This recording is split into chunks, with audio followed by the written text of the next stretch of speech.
Es un gozo para su servidor estar siempre en este lugar donde se alaba el nombre de Dios, donde se estudia su palabra y donde lo reciben a uno con un caluroso saludo. Y pues es un gozo para nosotros poder convivir con todos los hermanos que alaban y adoran en este día maravilloso que Dios nos ha dado como un regalo. ¿O será como una carga? No, ¿verdad? Es un regalo. Es un regalo que pocos podemos disfrutar de él. Bien, en esta mañana vamos a recordar la lectura bíblica. ¿Alguien lo tiene todavía en 2 de Timoteo?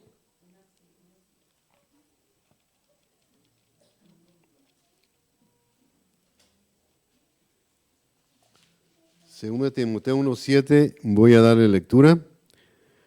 Porque nos ha dado Dios un espíritu de ¿qué? Dice. No nos ha dado Dios un espíritu de temor o de cobardía, dicen otras versiones, o de miedo, sino de ¿qué? Fortaleza, de amor y de templanza. Y de dominio propio es lo mismo que la templanza. Pero gloria a Dios que hay muchas versiones de la palabra de Dios y eso nos ayuda ¿a qué? A poder comprender mejor. Gracias, mi amor. Bien, el fin de esta reflexión o la intención de esta reflexión es que nos sea útil para prepararnos para formar parte del remanente de Dios por la eternidad.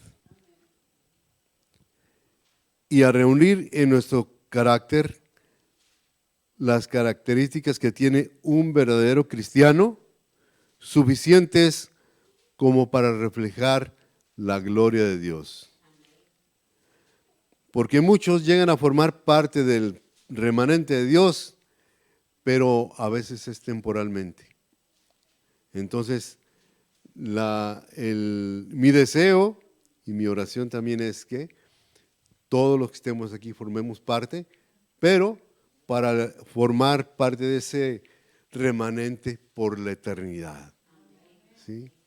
Y yo creo que ese deseo también es de ustedes, puesto que están aquí en este día.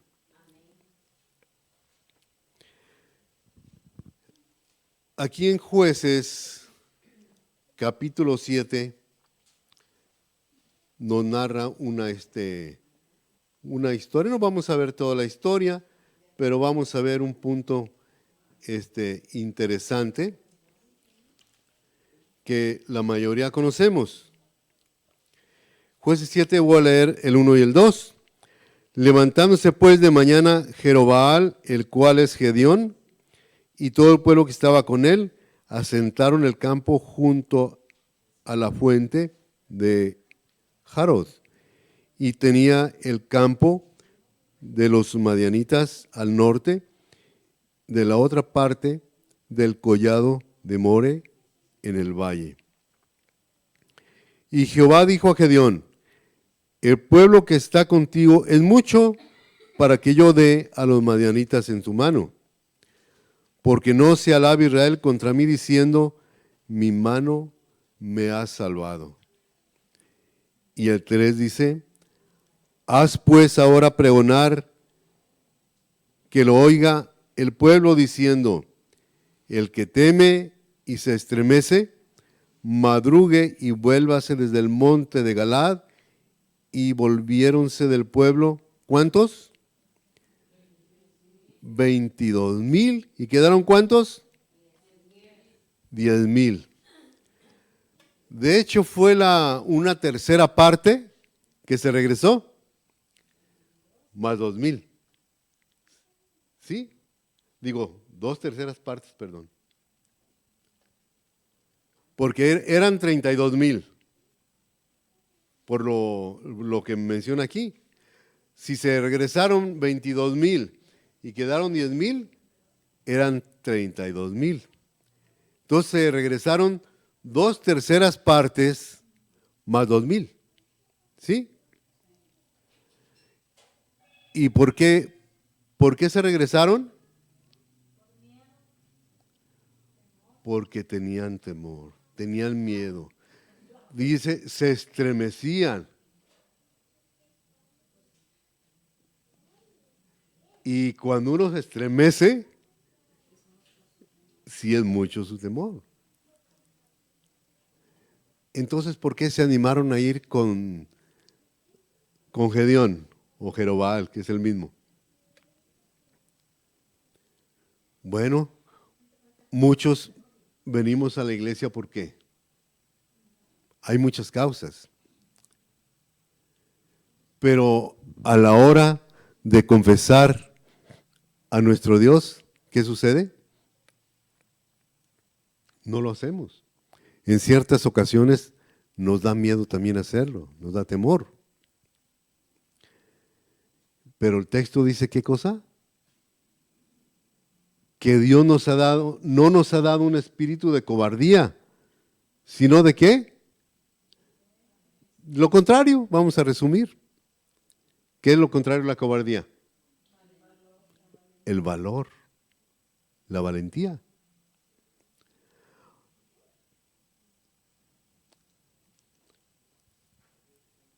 Ahora, ¿cuántos se quedaron con Gedeón?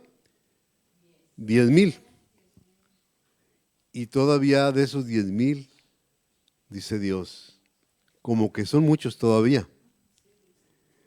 Conocemos ya la prueba que les puso, llévalos a tal río, y el que se hinque en sus rodillas para beber agua, lo apartas, yo lo digo con mis palabras, y ese lo vas a regresar a su casa.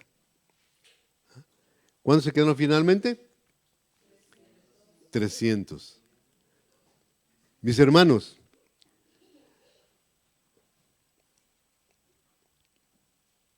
en 1 Corintios 10:11 hay un texto que la mayoría conocemos, pero vamos a leerlo.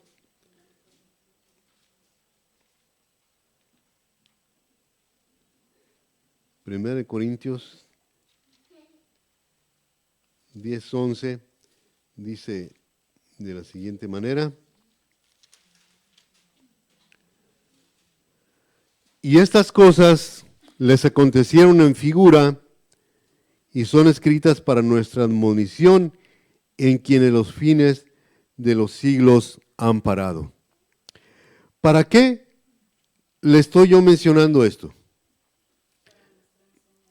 Es para nuestra enseñanza. ¿Qué significa admonición?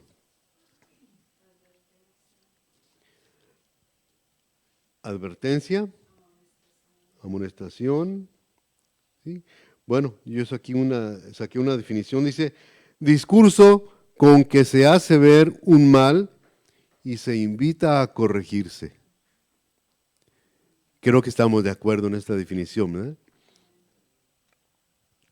Ahora, aquí hay muchas lecciones que Dios nos enseña. ¿Cuáles son esas lecciones? ¿Qué pueden ser? Bueno, quizá una sea que no es tanto el que Dios necesite de nosotros, sino lo que nosotros necesitamos de Él. Esa persona que se habían alistado en el ejército de Israel para ir a la lucha, ¿realmente estaban preparadas? Tal vez físicamente, pero no del todo. Emocionalmente, no estaban. Espiritualmente, porque sabemos que del ejército de Dios, la espiritualidad es la principal preparación que debemos tener. Teniendo esa nos conlleva a la emocional, nos da seguridad. Y la física es lo de menos. ¿Por qué? Porque Dios busca gente valiente. No gente que sea físicamente fuerte y poderosa. Muchas veces un valiente, recuerdo yo las figuras de la lotería. El valiente. ¿Y cómo lo pintan? Bonito, ¿no? Y con un tranchete, un cuchillo en la mano, ¿no? Sí, porque, pero eso es digamos, viendo nuestro trasfondo, un valiente es el que se mata con cualquiera. Pero aquí en las filas de Dios no se necesita esa clase de valor. Aquí nos dice qué cosa, la templanza. En otra versión, ¿qué dice? Dominio propio. Ajá. Entonces, por ejemplo, cuando Dios llega y se le aparece a Gedeón, que estaba pues ciñendo el trigo, al parecer, escondido, ¿dónde? En el lagar, no estaba afuera. ¿Por qué? Por el temor a los madianitas. ¿Y Dios cómo lo saluda? El ángel de Jehová, ¿cómo lo saluda? Varón valiente y esforzado. No vemos a un Gedeón que dice, pues como aquí tenemos un dicho, es muy común en México, a mí me vale.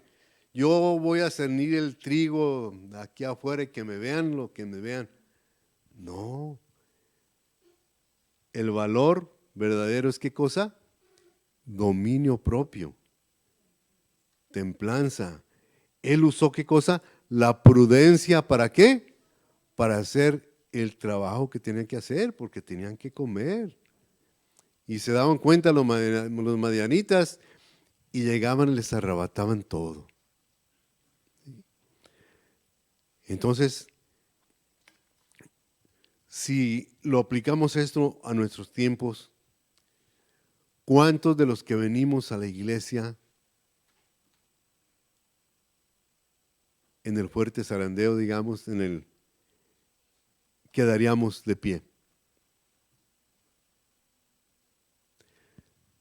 Si en el primer zarandeo, en el ejército que acompañó a Gedeón, las 2/3 partes se fueron, y en el otro,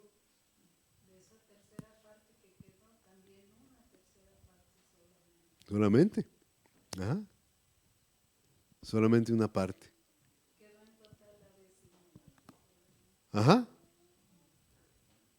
Un poquito menos.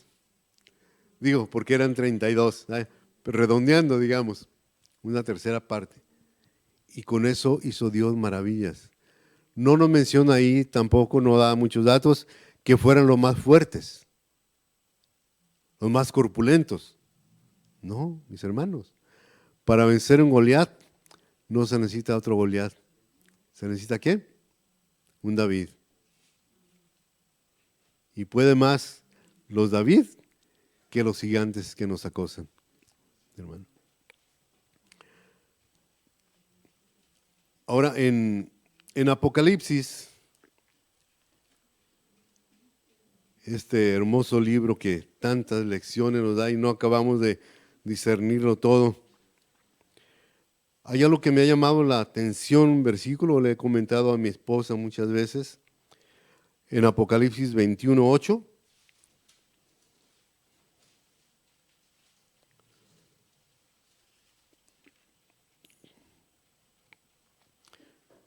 Me llama la atención cómo empieza ese versículo. ¿Lo tienen todos? Sí, digan amén. Como que se ve muy forzado ese amén. No les dé pena decir amén. Dice un predicador, si algo le gusta escuchar a un predicador, es un amén y es elogiar de la palabra de Dios.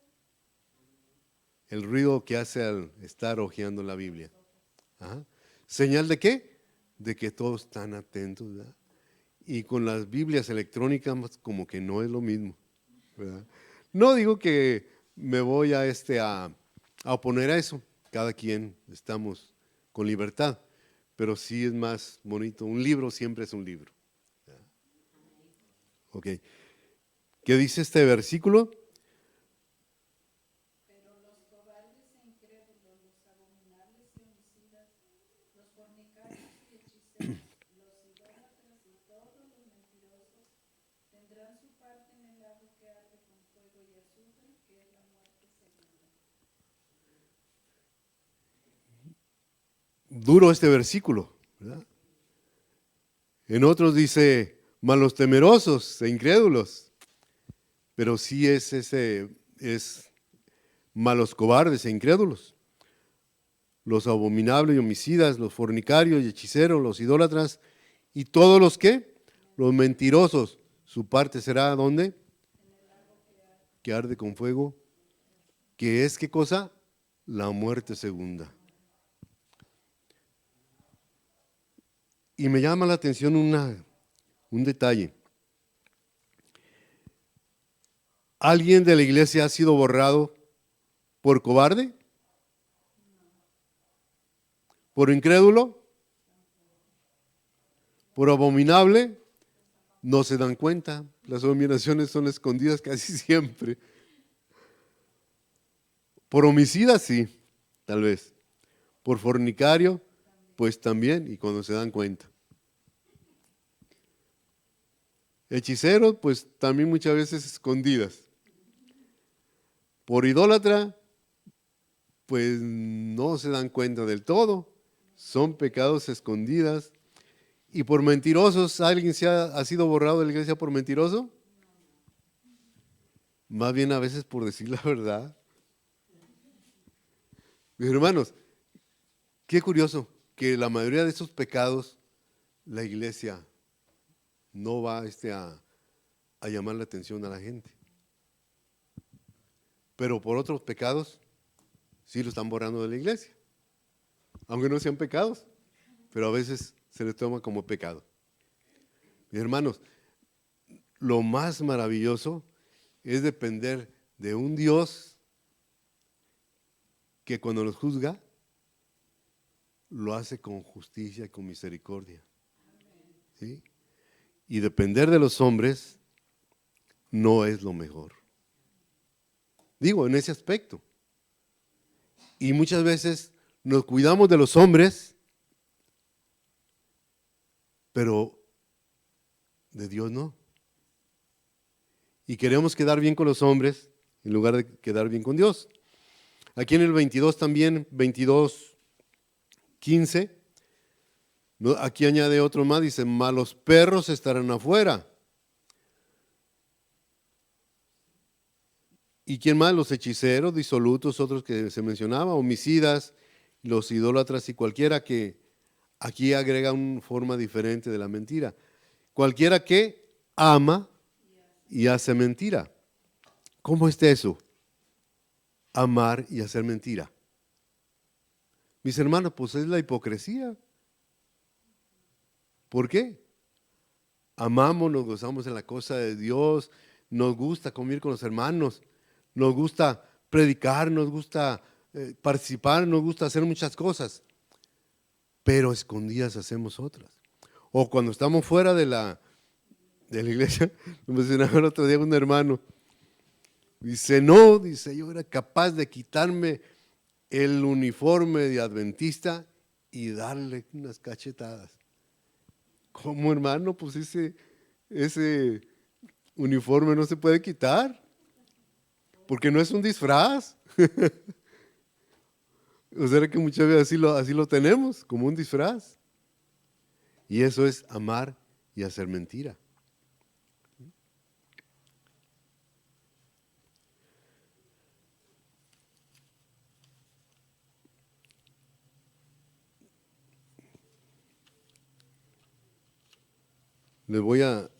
¿Qué entienden ustedes por cobardía?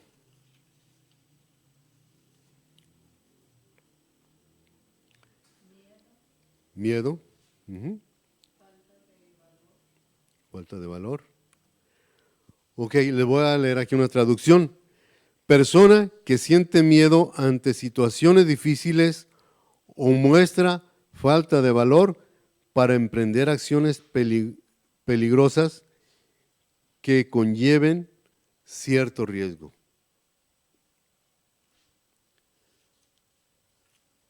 ¿Será que el testificar de Cristo lleva o conlleva cierto riesgo? Lleva mucho riesgo. ¿Por qué? Porque aparte tenemos nosotros un compromiso con Él y San Pablo dice que somos cartas leídas ante los demás. Y ante todos tenemos el compromiso ¿de qué? De testificar que somos cristianos. ¿Sí? Ante los que nos maltratan, también.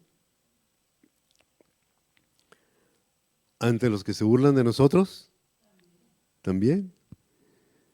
Yo admiro a mi esposa por muchas cosas, pero una de ellas que diario hace es barrer el frente de varias vecinos de la casa que no les gusta tener limpio.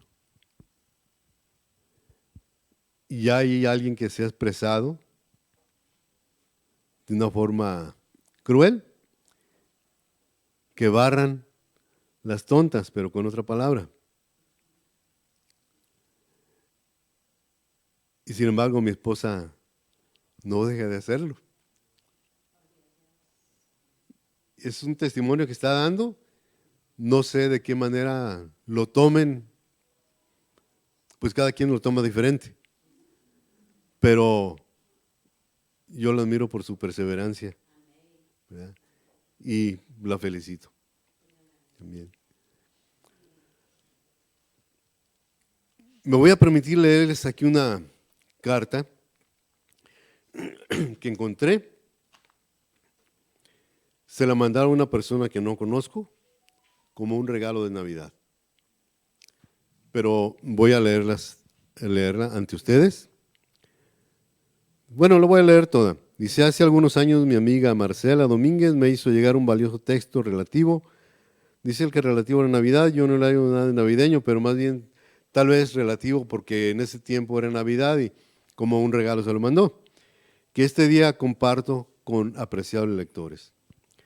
Se trata de una carta de Poncio Pilato a Tiberio César, aproximadamente en el año 31, cuyo original se conserva en la Biblioteca Vaticana en Roma.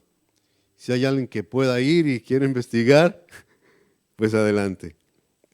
Dice de la siguiente manera, a Tiberio César, apareció en Galilea un hombre joven que en nombre de Dios que lo envió, predicaba humildemente una nueva ley.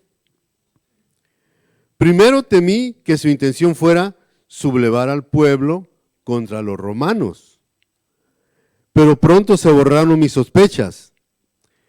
Jesús de Nazaret habló más bien como un amigo de los romanos que de los judíos. Cierto día observé a un grupo de personas y con ellas un hombre joven apoyado en el tronco de un árbol, hablaba tranquilamente a la multitud que lo rodeaba. Se me dijo que era Jesús. Esto podía haberlo supuesto fácilmente, por la gran diferencia que había entre él y aquellos que le escuchaban. Su pelo rubio y su barba le confirieron a su apariencia un aspecto celestial. Parecía tener unos 30 años. Nunca antes se había visto una faz amable, tan amable y simpática. ¿Qué diferencia tan grande había entre él y los que lo rodeaban? Con sus barbas negras y su tez clara. Como no deseaba molestarle con mi presencia, proseguí mi camino, indicándole sin embargo a mi secretario que se uniera al grupo y escuchara. Más tarde mi secretario me informó que jamás había leído en las obras de los filósofos nada que se pudiera comparar con las enseñanzas de Jesús. me informó que Jesús no era seductor ni agitador. Por ello decidimos protegerle. Era libre de actuar, de hablar y de reunir al pueblo. Esta libertad ilimitada provocaba a los judíos, los indignaba y los irritaba. No a los pobres, sino a los ricos y poderosos. Más tarde escribí una carta a Jesús y le pedí una entrevista con él en el pretorio. Jesús acudió. Cuando el Nazareno apareció, estaba yo dando precisamente mi paseo matinal y al mirarle, mis pies parecían aferrados con correas de hierro en el piso de mármol. Temblando yo con todo el cuerpo, cual un ser culpable. A pesar de que él estaba tranquilo, sin moverme, admiré durante un largo rato a este hombre excepcional. Nada había en él, ni en su carácter que fuera repulsivo, pero en su presencia sentí un profundo respeto. Le dije que él y su personalidad estaban rodeados de una contagiosa sencillez que él situaba por encima de los filósofos y maestros de su tiempo. A mí y a todos nos causó una honda impresión debido a su amabilidad, sencillez, humildad y amor. Estos, noble y soberano, son los hechos que atañen a Jesús de Nazaret. Y me tomé el tiempo para informarte de los pormenores acerca de este asunto. Opino que un hombre que sabe transformar el agua en vino, que cura a los enfermos, resucita a los muertos y apacigua a la mar embravecida, no es culpable de un acto criminal. Y como otros han dicho, debemos admitir que es realmente el Hijo de Dios, tu obediente servidor, Poncio Pilato. Les comento, bueno, aquí comentado dice, se dice que en su calidad de carta del procurador romano de Judea al emperador de Roma, en Roma, este documento es considerado como oficial. Dice aquí, feliz Navidad. ¿Quién lo envió? A quien se lo envió. Mis hermanos, bueno, y me parece bastante valioso este documento, porque ¿qué nos dice al respecto? Muchas cosas. El compromiso que tenemos con Jesús, al que predicamos, y cuánto distamos de parecernos a Él. ¿Cuántas personas han dicho qué contento, qué feliz me siento de platicar contigo, de estar contigo?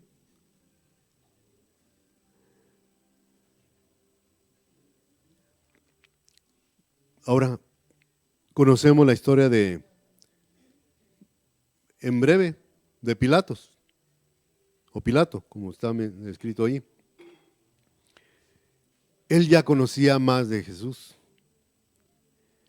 Tuvo la dicha de verlo en persona, de saludarlo, de escucharlo. No sé si en esa ocasión cuando lo invitó comió con él o desayunó, me imagino que sí. No lo dice. Pero pues era un hombre ilustrado, un hombre educado. ¿Y qué pasó con Pilato?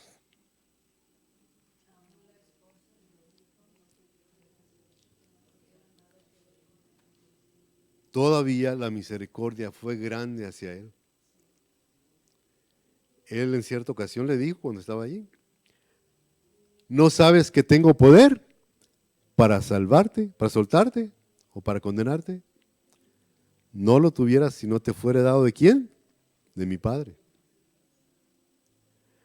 Pero aquí hay un versículo, mis hermanos, que me puso a pensar también. San Juan 12:42.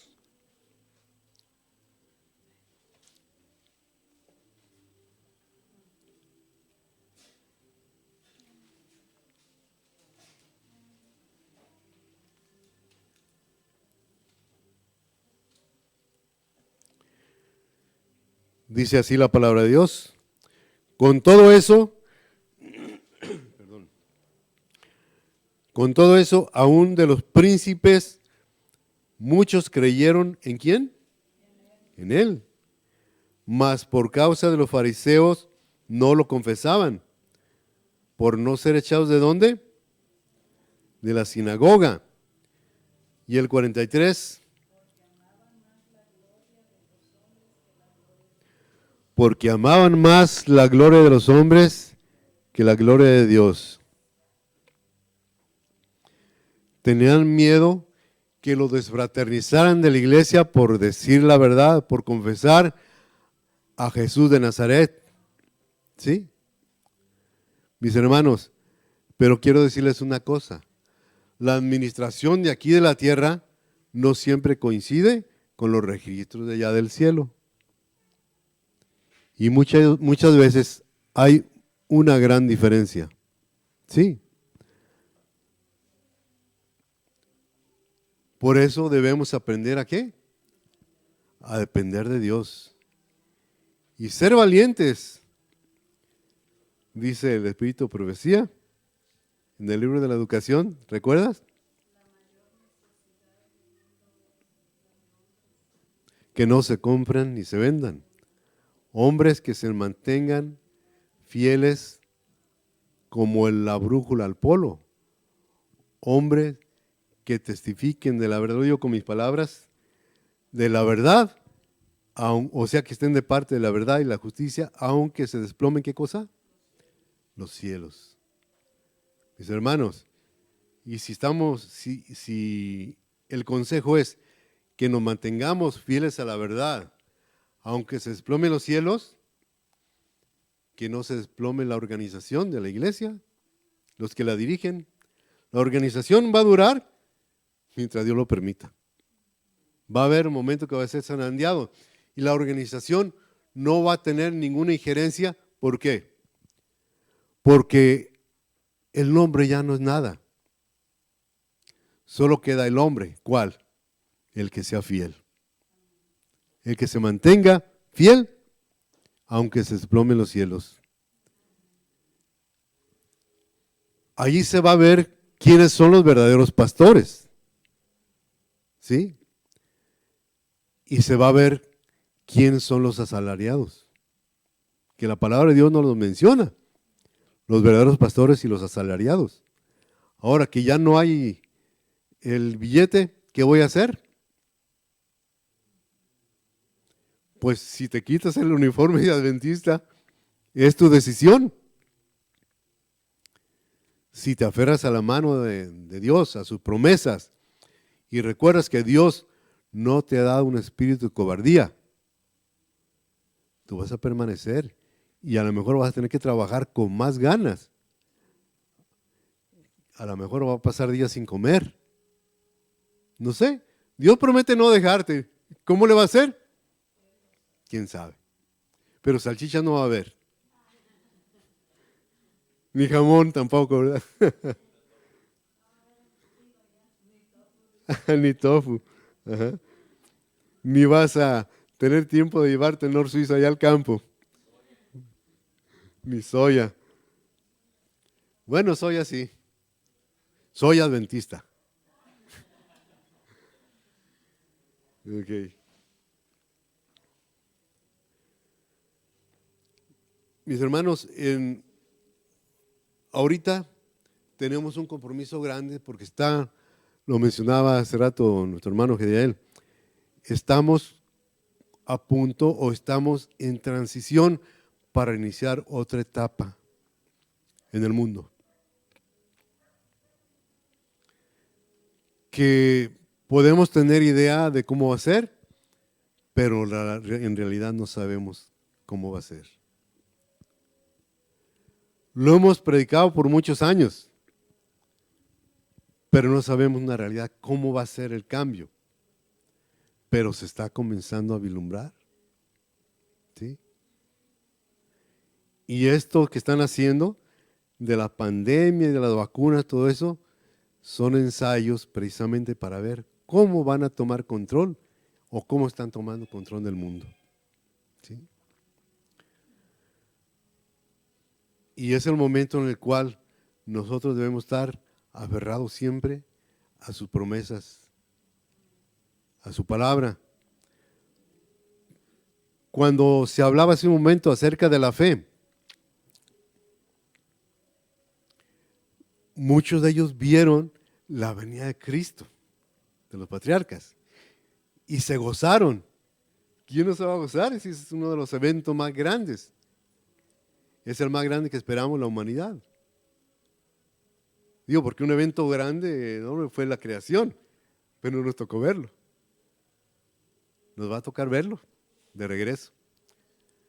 Pero la venida de Cristo sí nos va a tocar verla. Si permanecemos fieles, lógicamente, ¿verdad? ¿Por qué? Porque hay dos cosechas de trigo y de uvas. ¿Qué prefieren ser ustedes? ¿Trigo o uvas? No tengan miedo, no es un examen, no lo va a reprobar. Trigo. ¿No les gusta el juguito de uva? Bueno, aquí en Apocalipsis 14:14.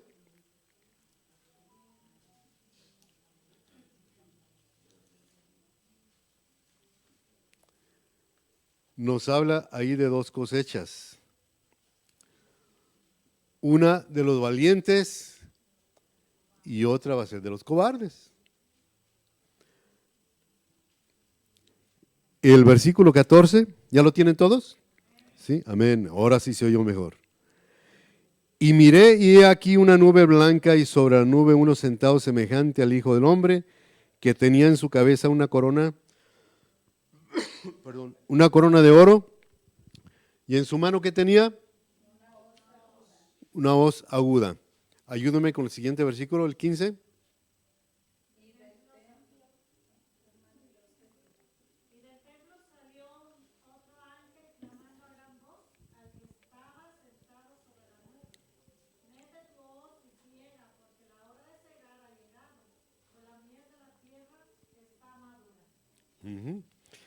Gracias, hermanita. Y el que estaba sentado, dice en el 16, sobre la nube, echó su hoz en la tierra y la tierra fue cegada. Y salió, y en el 17, y salió otro ángel del templo que estaba en el cielo, teniendo también, ¿qué cosa? Una hoz aguda. O otro ángel salió del altar, el cual tenía poder sobre el fuego, y clamó con gran voz al que tenía la hoz aguda, diciendo: pon tu hoz aguda y vendimia los racimos de la tierra, porque están maduras, ¿qué cosa? Sus uvas. Y el ángel echó su hoz aguda en la tierra y vendimió la viña en la tierra y echó la uva, ¿dónde? En el lagar de Dios, donde es la ira de Dios. Y el lugar fue hollado, ¿dónde dice? ¿Dentro de la ciudad? Fuera de la ciudad. Y del lagar salió sangre hasta los frenos de los caballos por 1600 estadios. Mis hermanos, ¿qué preferimos a nosotros? ¿Trigo o uvas? Trigo, porque el trigo no fue molido fuera de la ciudad. Menciona un escrito que sus santas gavillas, llevando santas gavillas, ¿sí? Entonces, esas santas gavillas, ¿de qué son las gavillas? ¿Sí entienden lo que es una gavilla? ¿O no muy bien? Sí, con un manojo grande. ¿Ah? Un manojo grande. Porque un manojito, pues no es una gavilla, es un manojo solamente. Una gavilla es algo grande. Entonces, esa es la preciosa carga o la preciosa cosecha que lleva el Señor. Ahora, si recuerdan los textos que leímos afuera, ¿dónde estarán, dice, los cobardes? ¿Sí? Ajá. Pero al comenzar este texto dice, pero estarán fuera, ¿quiénes? Ya menciona todas las características de esas personas, ¿verdad? Comienza con los cobardes. Y afuera de la ciudad, lógicamente, que está también ¿dónde? El lago de fuego y azufre, ¿sí?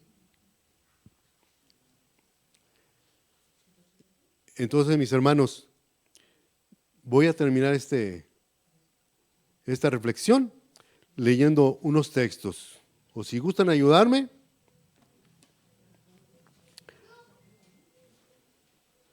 alguien que busque Josué 1:9, alguien Isaías 41:13. Bueno, a ver, mi hermanita, usted va a buscar Josué 1:9, que casi todos los conocemos. ¿Alguien quería el niño quería un texto? Ah, ok. Isaías 41:13, mijo.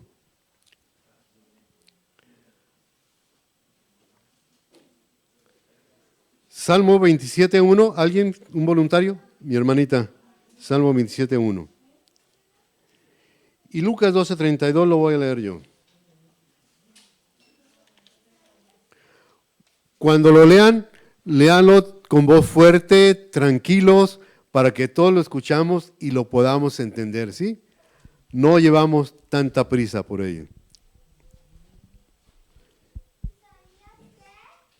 Isaías 41:13. Sí, lo tienen Dice la palabra de Dios. Mira que te mando que te esfuerces y seas valiente. No temas ni desmayes, porque Jehová tu Dios estará contigo en donde quiera que vayas. Amén. Amén. ¿Quién nos dice ese texto? Ajá. No nos está pidiendo, mira, te pido de favor que te esfuerces, que seas valiente. No, es una orden. El ser valiente es una orden. Y si es una orden del cielo, nosotros no tenemos que poner otra opción. No decir, pues déjame ser medio valiente. Si soy medio valiente, quiere decir que soy también medio cobarde. ¿Sí? Y si soy medio valiente, medio cobarde, soy de los que aman y hacen mentira. ¿O soy también de qué? De los tibios, de los que Jehová vomitará de su boca. No, exactamente. No. Aquí estamos viendo la clase de valor que Dios nos está pidiendo. ¿Sí? ¿Por qué? Porque vamos a esforzarnos. Y aparte, Dios, cuando le dio el espíritu de valor, dice ¿qué cosa? Que de templanza. ¿Sí? Vamos a tener dominio propio. ¿Sí? A ver, el otro texto, Isaías 41:13. Dice, porque yo Jehová soy tu Dios, quien te sostiene de tu mano derecha y te dice, no temas, yo te ayudo. Amén, qué hermoso texto. Porque yo Jehová soy, ¿qué dice? Tu Dios que te hace de tu mano o que toma de tu mano derecha y te dice, no temas, yo te ayudé. O yo te ayudo y yo te ayudaré. Eso se puede tomar en los tres tiempos. Gloria a Dios por ese texto. ¿Sí? Salmo 27:1. La palabra de Dios dice así: Jehová es mi luz y mi salvación. ¿De quién temeré? Jehová es la fortaleza de mi vida. ¿De quién he de atemorizarme? Amén. Mis hermanos, ¿qué nos están diciendo estos textos? El temor. debemos desecharlo. Ahora, si tenemos miedo, debemos ¿qué hacer? Confesarlo ante Dios. No, decirle a Él, hablar claramente con Él, decirle, la verdad me da miedo hacer esto.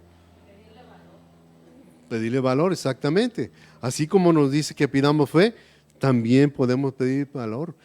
Podemos pedirle todo de lo que nosotros carecemos. ¿Sí? Pero con Él debemos ser bien sinceros. Y si aprendemos a ser sinceros con Dios, vamos a aprender a ser sinceros ¿con quién? Con todos los demás. Mis hermanos, voy a relatarle en breves algo que leí hace tiempo, una historia de un colportor. Él estaba, no recuerdo el nombre del lugar donde estaba, era una isla por allá en Sudamérica. Y él en esa isla visitó todos los hogares para promover su literatura. Sí saben todo lo que es un colportor, ¿verdad? Sí. Bueno, una persona que se sostiene de o sus estudios o su hogar de vender literatura cristiana. Él visitó todo, no quedó ni una sola casa sin visitar. Y ya se levantó un día, después de que ya había visitado todos los hogares, y luego dice, bueno, ya visité todos, ¿qué voy a hacer hoy? Pues ya no tengo nada que hacer. ¿Qué hizo? Subió por allá un cerrito que había, y estaba viendo, no, pues no, realmente no, ahí dominaba la vista bien, ni una casa me faltó. Cuando escucha las campanas, talán, talán, talán, al sacerdote no lo visité. Se baja y se va a la iglesia a visitar al sacerdote. Y se presenta, mire, señor, soy fulano de tal, soy colportor, hago esto, mire, le presentó el conflicto de los siglos y el deseado de toda la gente, con un ejemplo de lo que tenía. Dice, muy buen libro, lo felicito. Y son muy buenos libros, ya lo leí completo y también. ¿Cómo que ya lo leyó? Sí, mire, pase. Ya lo pasó atrás de la iglesia, en lo que le llaman la sacristía, y tenía una gran colección de libros de Elena de White. Todos estos, casi todos los he leído. Algunos de consulta y otros los he leído completos. Dice, oiga, le dice el colportor, ¿y cómo usted, que ha leído ya todo esto y sigue de sacerdote aquí? Mira, te voy a confesar algo. Habemos un grupo de sacerdotes, obispos, de gente que es de la Iglesia Católica, que nos reunimos cada determinado tiempo y analizamos y estudiamos estos libros. A su tiempo, vamos a salir nosotros a predicar esta verdad que tú estás predicando. Pero hay mucha gente, mis hermanos, que está conociendo esta verdad completa. Esta verdad que muchos de los que somos adventistas y que nos reunimos sábado tras sábado, predicando, cantando, participando en muchas cosas, y cuando llegue el momento que le vamos a dar la espalda a Jesús, hay mucha gente que va a ocupar los lugares que nosotros estuvimos calentando por mucho tiempo. Yo espero que de aquí ninguno salga. Y espero que ustedes oren por su servidor también, para que nos mantengamos, mi esposa y yo, firmes. Y no solamente mi esposa y yo, sino toda nuestra familia. Hay parte en la familia que conocen, casi toda conoce el mensaje, de alguna forma u otra. Y nosotros, nuestro anhelo más grande es que toda nuestra familia esté dentro de la iglesia.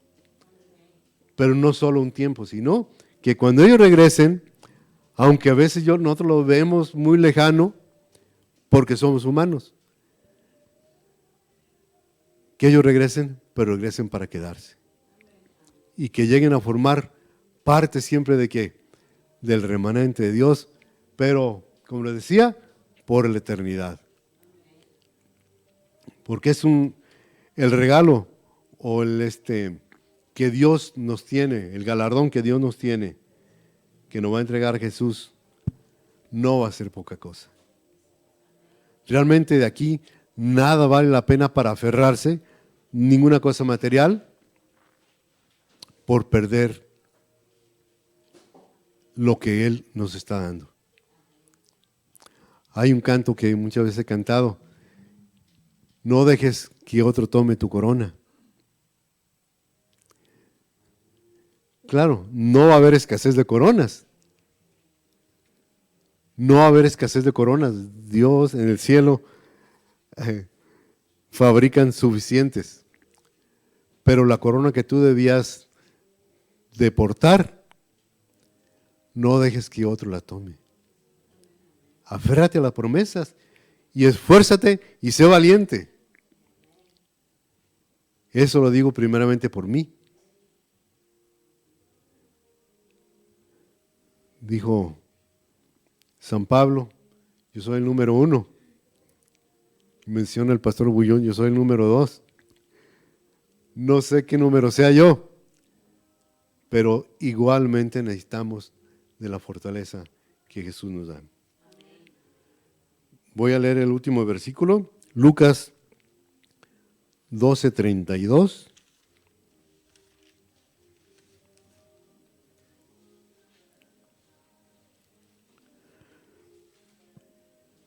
¿Se han fijado que cuando la iglesia es grande, se escuchan los cantos fuertes?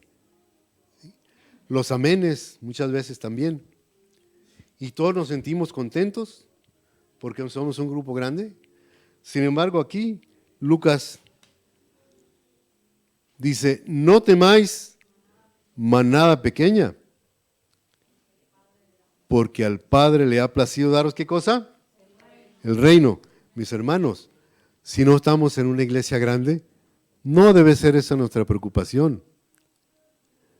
Ni que solamente tenemos, digamos, un nivel espiritual grande cuando estamos con la mucha gente.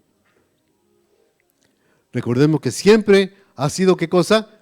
Una minoría la que se ha salvado. Pero esa minoría, ¿qué nos dice Dios? Que no temamos, porque a Dios le ha placido darnos el reino. Que el Señor les bendiga y les invito a que nos esforcemos por formar parte de ese grupo de valientes y confesar siempre a nuestro Salvador. Amén.